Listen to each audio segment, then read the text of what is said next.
3 words from a 26-year-old mother silenced the Family Feud studio and revealed the darkest fear a woman can carry. Taylor Williams stood at the podium, fighting voices in her head that whispered terrible things about her 4-month-old baby, about to confess something that would shock her family and millions of viewers. What happened next proved that postpartum mental illness is a crisis hiding in plain sight. It was a humid Thursday afternoon at the Family Feud studios in Atlanta. The Williams family from Nashville was competing against the Davis family from Detroit. The atmosphere was filled with the usual excitement of families ready to battle for prize money and television glory. Taylor Williams stood at her family's podium, gripping the edge so tightly her knuckles were white. She was 26 years old with shoulder-length blonde hair that she hadn't washed in 3 days, and dark circles under her eyes that makeup couldn't hide. Her loose-fitting blue sweater was chosen to hide how much weight she'd lost since giving birth. To everyone watching, Taylor appeared to be a typical young mother, perhaps tired from sleepless nights with a new baby. But beneath her carefully composed exterior, she was fighting a battle against her own mind that was becoming harder to win each day. The Williams family had been selected for Family Feud 6 months ago. When Taylor was still pregnant and excited about becoming a mother, her husband Mark was thrilled about the opportunity. Her mother Joyce was proud that her family had been chosen, and her younger brother Ryan thought it would be fun to be on television. What they didn't know was that 4 months after giving birth to her daughter Emma, Taylor was experiencing postpartum psychosis. The condition, which affects 1 in every 1,000 new mothers, had turned her mind into a battleground of terrifying thoughts and overwhelming fear. For 2 months, Taylor had been hearing whispers that told her she was a danger to her baby. The voices came at night when she was alone with Emma, during feeding times, during those quiet moments when a mother should feel most connected to her child. The intrusive thoughts were becoming more frequent and more detailed. Visions of accidentally dropping Emma down the stairs, fears of losing control while changing her diaper, terror that she might snap and hurt the baby she loved more than life itself. Steve had noticed something about Taylor during the family introductions that concerned him. She seemed distant, almost disconnected from the celebration around her. When he'd asked about her baby, her smile had been forced and her answers oddly mechanical. "Taylor, congratulations on your new baby. How's motherhood treating you?" Steve had asked with his characteristic warmth. "It's everything I imagined," Taylor had replied, not mentioning that what she'd imagined was love and joy, not this constant terror of her own thoughts. "Emma is 4 months old. That must be an exciting time. Are you getting any sleep?" Steve had continued with a laugh, expecting the typical new parent response. Taylor had paused too long before answering. "Sleep is challenging," she'd said, not explaining that she was afraid to sleep because that's when the voices were loudest, when the thoughts were most vivid. The game progressed through the first 2 rounds with typical family energy. Mark was competitive and enthusiastic. Joyce showed the wisdom that made good television, and Ryan brought the young adult humor that kept things light. But Taylor remained mostly silent, speaking only when directly addressed. There was something about her stillness that went beyond normal exhaustion. It was the careful composure of someone fighting an internal battle that no one else could see. During the 3rd round, everything changed. Steve announced the category with his usual enthusiasm, completely unaware that he was about to touch on Taylor's greatest fear. "We surveyed 100 people. Top 6 answers are on the board. Name something that scares you most." The question hit Taylor like a physical blow. For 2 months, she had been living with a fear so terrifying that she couldn't speak it aloud, couldn't even fully acknowledge it to herself. Around her, her family started thinking of typical fears: heights, spiders, public speaking, normal fears that normal people could talk about without shame or terror. But Taylor was thinking about the thought that had woken her up at 3 that morning. The vision of herself standing over Emma's crib with a pillow in her hands. The voice whispering that it would be so easy, so quick. Mark buzzed in first with confidence. "Heats," he said, earning a good response from the audience and the number 3 spot on the board. The normalcy of his answer felt like a mockery to Taylor, who was dealing with fears that had no name, no category, no place in polite conversation. Joyce went next with flying, which got them the number 5 answer.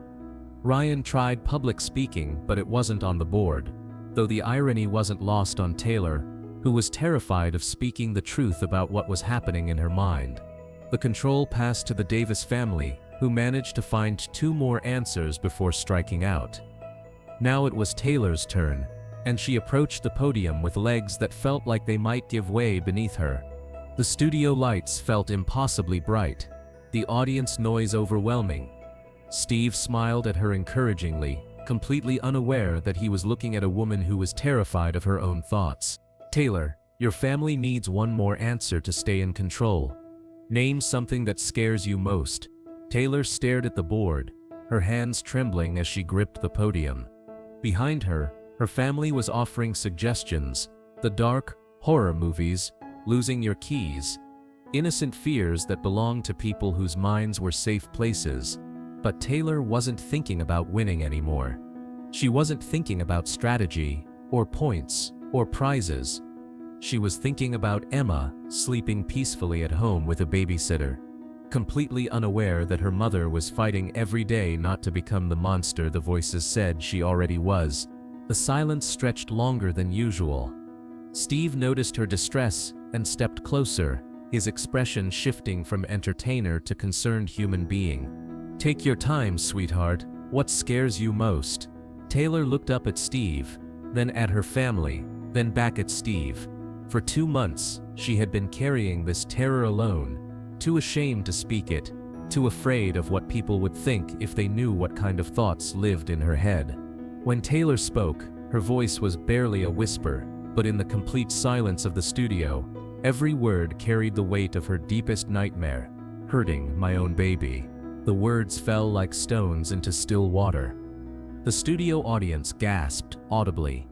Taylor's family turned to stare at her in complete shock and confusion. Even the camera operators seemed to sense that something profound and disturbing was happening. Steve Harvey, who had heard every conceivable answer to every possible question, felt his heart break as he processed what Taylor had just confessed. This wasn't a game show answer, this was a mother's worst nightmare spoken aloud. "Taylor," Steve said gently, setting down his cards and moving closer to her. "Sweetheart, what are you talking about?" The floodgates opened. 2 months of terror, shame, and desperate silence came pouring out in words that revealed the hidden crisis of postpartum mental illness. "I have thoughts," Taylor said, her voice breaking. "Terrible thoughts about hurting Emma. I see things in my mind that I would never want to do, but the thoughts won't stop coming. I'm scared that one day I won't be able to fight them anymore." The camera operators continued filming, but everyone in the studio understood they were witnessing something far more important than entertainment. This was a mother confessing her greatest fear, that she might harm the child she loved more than life. Behind Taylor, her husband Mark was staring at her with a mixture of confusion and dawning horror. "Taylor, what are you saying? You love Emma. You would never hurt Emma." "I know I love her," Taylor sobbed. "That's what makes this so terrifying.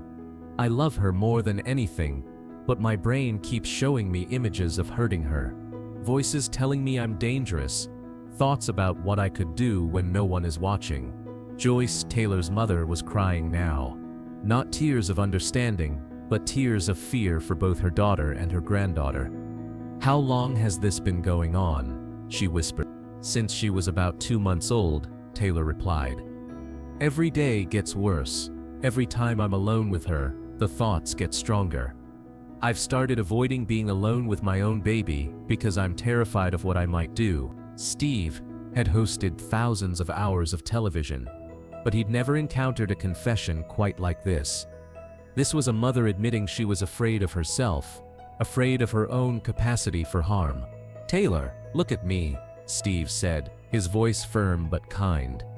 "Having these thoughts doesn't make you a bad mother, it makes you sick. And sick people need help." But Taylor wasn't finished.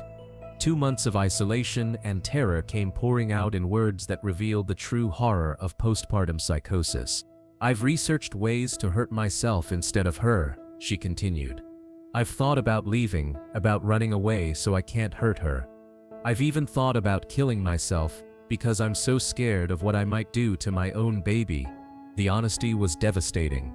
Here was a mother admitting that she was having homicidal thoughts about her infant daughter, and she was doing it in front of her family and millions of strangers. Mark had joined her at the podium now, wrapping his arms around her with a desperation that suggested he was trying to hold her together. "Why didn't you tell me? Why didn't you say something?" "Because I was afraid you'd take Emma away from me," Taylor cried. "I was afraid you'd think I was a monster. I was afraid everyone would think I was evil for having these thoughts about my own baby." Steve addressed the studio, his voice carrying the weight of the moment. "Ladies and gentlemen, what you're witnessing is postpartum psychosis, a serious mental health condition that affects new mothers. This is not Taylor's fault, and it doesn't make her a bad mother." He turned back to Taylor. "The fact that these thoughts terrify you, the fact that you're fighting them every day, proves that you're not the monster you think you are. Monsters don't feel guilty about their thoughts." Steve reached into his jacket pocket and pulled out his personal business card. But more than that, he gestured to someone off camera. Within moments, Dr. Sarah Martinez, a perinatal mental health specialist, approached the stage. Dr. Martinez specializes in postpartum mental health conditions. She's going to help you understand that what you're experiencing is treatable, and that with the right help, these thoughts will stop. The conversation that followed wasn't fully captured by the cameras.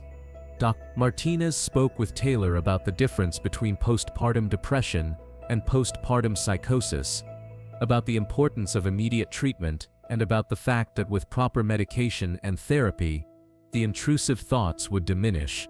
Mark asked the hard questions about keeping Emma safe while Taylor received treatment. Joyce wanted to understand how she had missed the signs of her daughter's mental health crisis. "The most important thing right now is getting Taylor into treatment immediately," Dr. Martinez explained. "Postpartum psychosis is a medical emergency, but it's also highly treatable. With the right medication, these intrusive thoughts will stop." Taylor looked up at Dr. Martinez with the first hope she'd felt in months. "You mean other mothers have thoughts like this? I'm not the only one?" "You are absolutely not the only one," Dr. Martinez assured her. "And you're not a monster for having these thoughts. Your brain is sick right now, but we can make it better."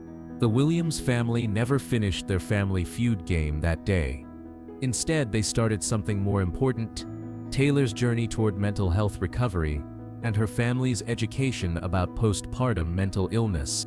The episode that aired 6 months later became one of the most important Family Feud episodes in the show's history. But more importantly, it sparked national conversations about postpartum mental health, the difference between postpartum depression and psychosis, and the resources available for treatment.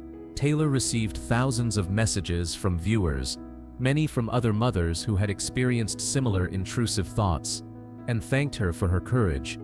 Postpartum mental health organizations reported dramatic increases in calls to their helplines, but the real change happened in Taylor's recovery. Within 24 hours of her Family Feud appearance, she was admitted to a specialized perinatal mental health unit.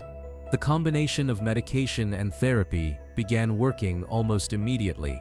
The intrusive thoughts that had terrorized her for months began to fade within the first week of treatment. For the first time since Emma's birth, Taylor could hold her daughter without fear, could be alone with her without terror. Mark attended family therapy sessions to understand postpartum psychosis and how to support Taylor's recovery.